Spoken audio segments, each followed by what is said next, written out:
I like you, even when I don't try to. Yes, I do, that's the truth, I like you. Hey, well, we're getting ready to start a new series tonight about dating called Cuffing Season. Cuffing season, for those of you who don't know, cuffing season happens, a lot of times it happens like when it's cold outside, and it causes people who are single to want to be in a relationship. So they call it cuffing season. They want somebody to cuddle with because it's cold outside. It also might happen around holidays because we all like to have a connection with somebody over the holidays. We want to give gifts, we want to receive gifts, we want somebody special. And so we have this draw to get into a relationship with somebody, and we call that cuffing season. Now, for some of us, we have this desire to be in a romantic relationship during all seasons. And so like every season is cuffing season, right? And so we're going to spend the next few weeks talking about dating, and it's because we love you, because we want you to be able to make wise choices, and we want you to help you in that area of life. Many of you, for many students, like I said, every season is cuffing season, so we want to help you through that. Now, in 2018, if you want to show interest in somebody, like a dating interest, you want to show interest, like you have a crush on them, what are you going to do? You're going to follow them on social media. You're going to start liking the pictures. You might even start digging back through like old, go all the way through like their timeline, their Instagram, and hope against hope that you don't actually like something that was like 2 years old, so they don't know that you've been stalking them. I was thinking about this today. This is really sad. The last time I was in high school was 20 years ago. That blew my mind today. I graduated high school in 1998. That was 20 years ago. But that was back in the Stone Age, before we had internet, before we had laptops and cell phones, before people had instant messenger or email or anything. And so if we wanted to show interest in somebody, here's how we did it. We talked face to face, first of all. We start flirting face to face. It's awkward, let me tell you. It's super weird. It would leave the best man completely broken. But we would talk face to face, we would flirt face to face. But then there are times when if a girl, especially if a girl liked a guy, she would write a note and then slide it into her locker. This was the original sliding into her DMs. And so the funny part was when if a girl would put the note in your locker, and you go to the locker and you notice this crowd of girls that are like 20 feet away, and they don't normally stand there. That's where all the S last names are, and that's like a J and a K and a D. Why are they all standing there? And you open your locker and this note falls out, and you read it, and all of a sudden, like they were there to judge your reaction. They wanted to see how you responded, and then so if you're like, if you responded positively, then they'll hee, and they take off scurrying away and go tell a friend. And so that was the original sliding into your DMs. Now, y'all do it a little differently now.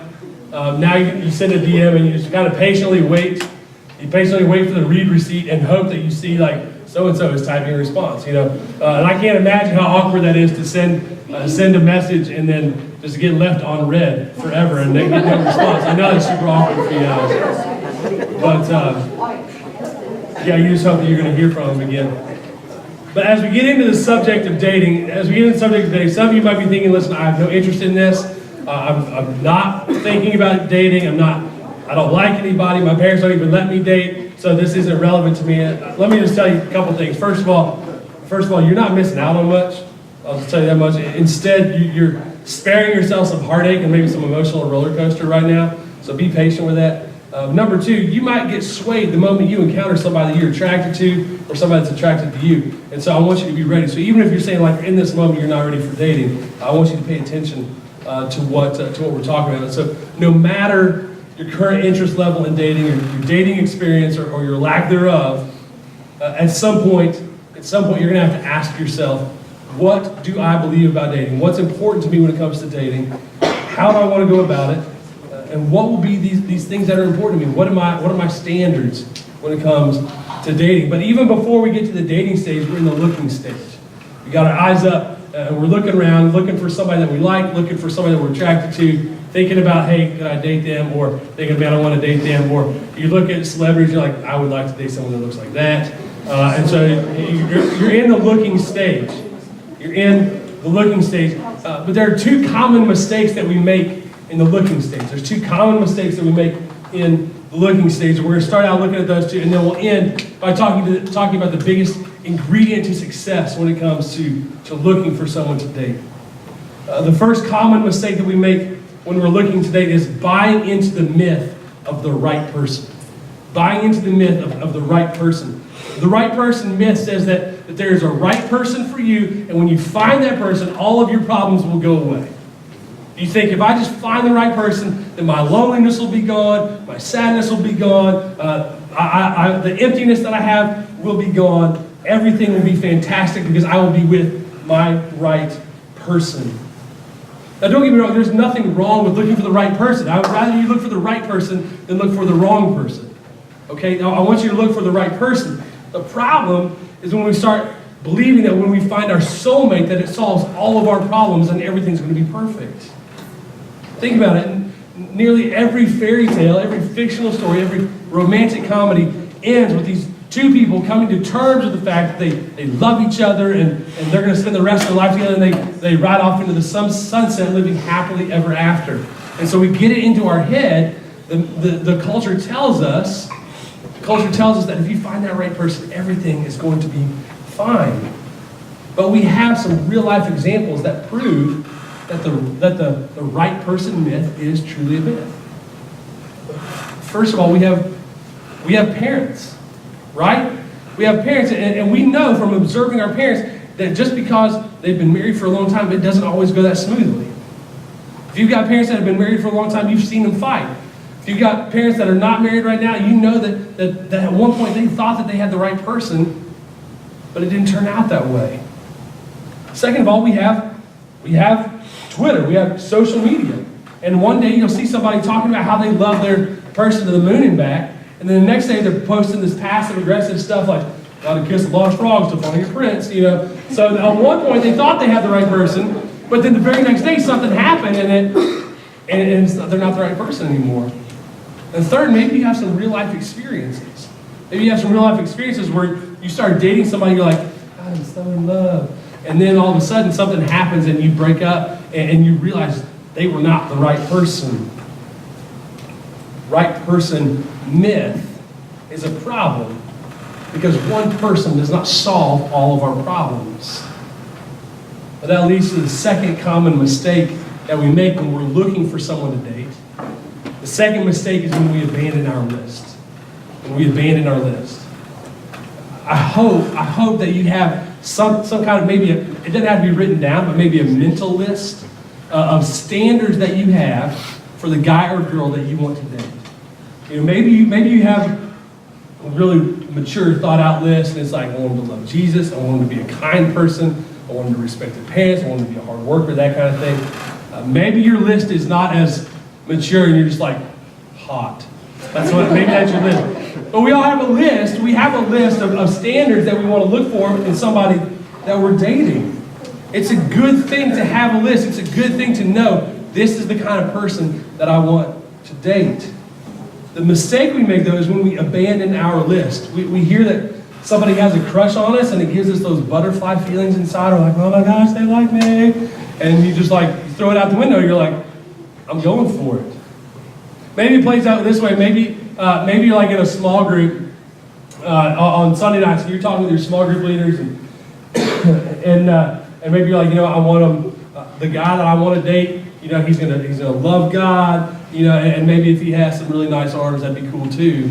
But so you're talking about this with your small group and your small group leader, and y'all kind of discuss these standards that you have. And then a couple weeks later, you show up and you start talking about this guy that you're seeing. And somebody says, "Well, tell me about his relationship with God." And you're like, I can't. We haven't really talked about that yet. But I know that he really likes me. He's really nice to me. And I think he loves God. But you've abandoned your list in that moment already. You had a list. You set priorities. You set qualities that are important to both you and God. But once you experience that attraction, you just threw your list out the window. guys do the same thing.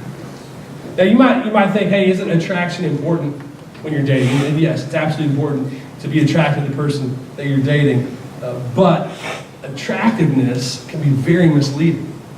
When you think, really, there are going to be millions of people that you're attracted to. And so if attractiveness is what's going to cause you to abandon your list, your standards, then there are literally millions of people that you would give up your standards for. So attractiveness is not the only thing.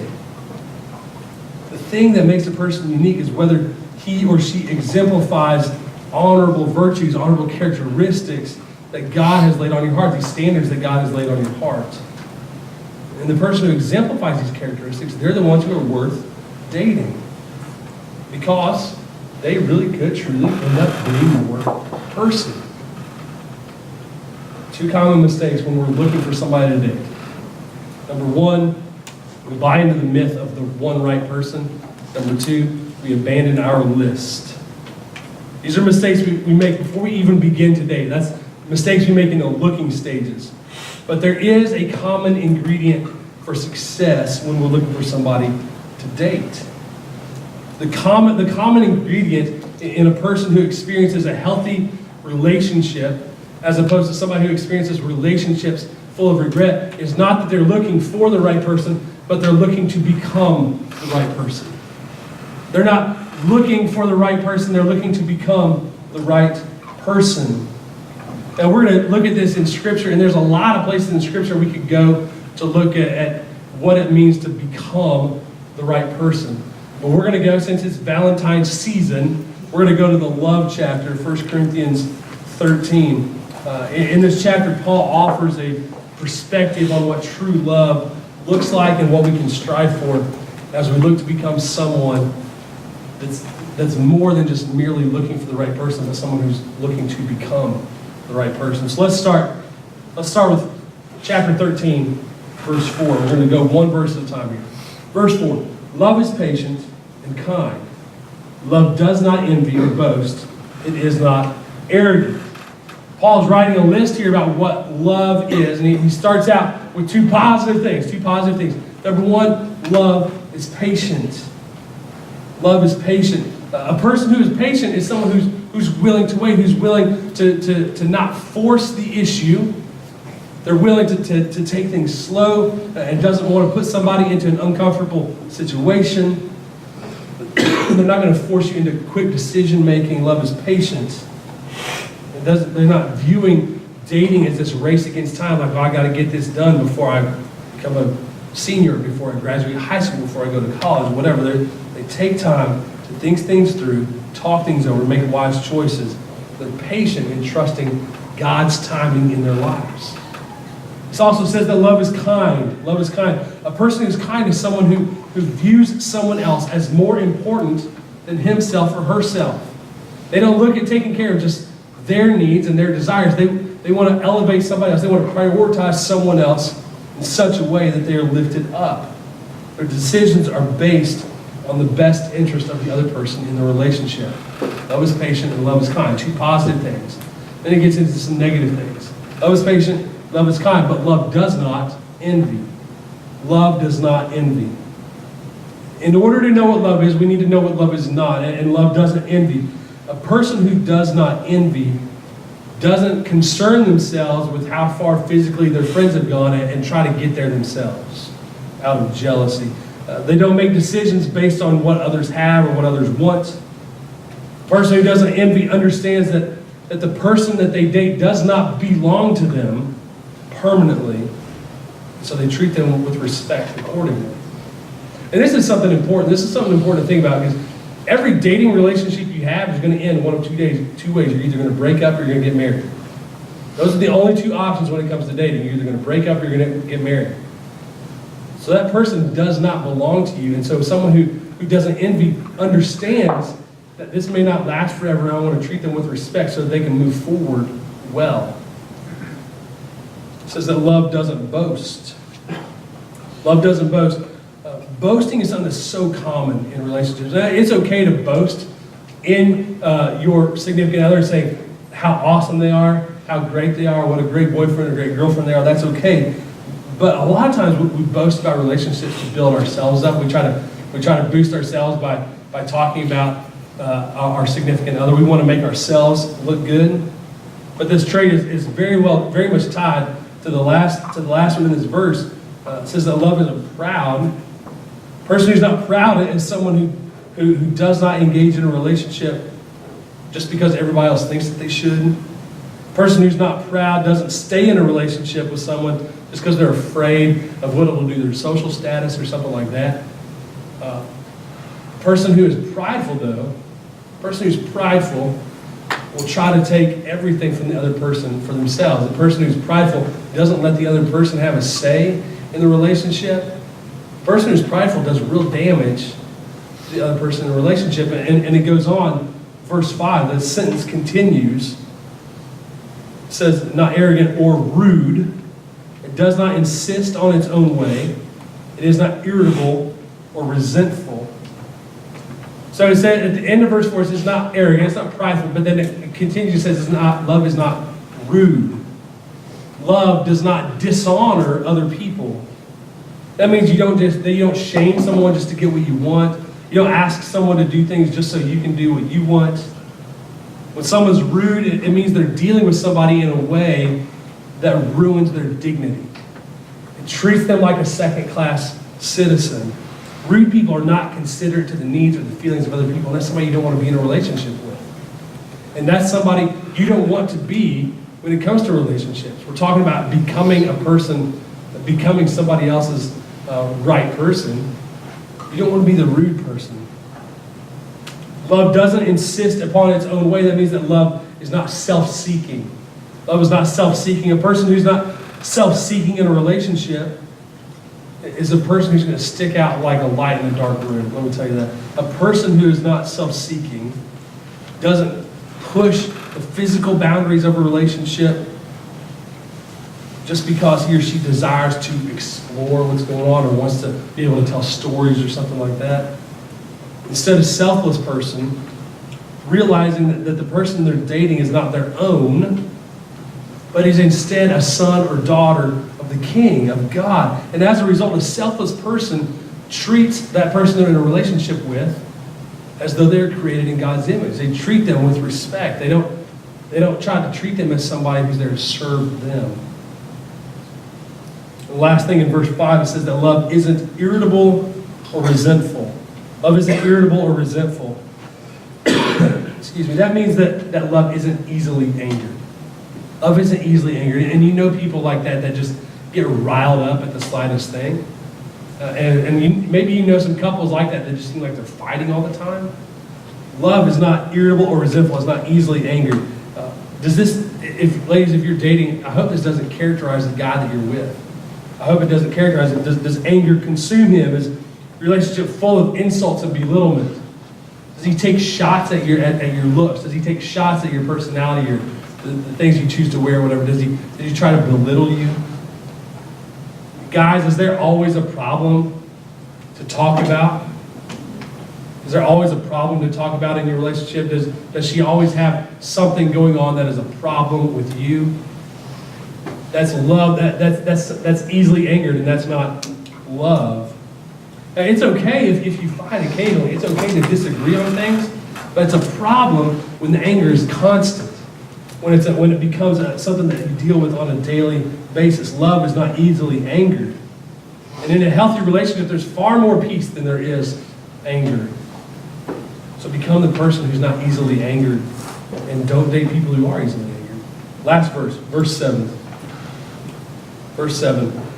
Love bears all things, believes all things, hopes all things, and endures all things. Now, you might think that, well, that's the perfect ending to a fairy tale story.